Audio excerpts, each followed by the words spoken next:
మండిపోతున్నారా బాబు? అవునండి, బాగా మండిపోతున్నాయి ఎండలు. అసలు ఒక్క ఉండలేకపోతున్నాం. నేను అన్నది ఎండల కోసం కాదే కొండ. మరి దేనికోసం?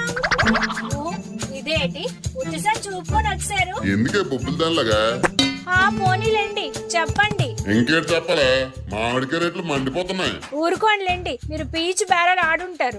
ఈయన పీసు బేరలు ఆడటం కాదే, అక్కడ పీసుల్లా అమ్ముతున్నారు మామిడికాయల్ని.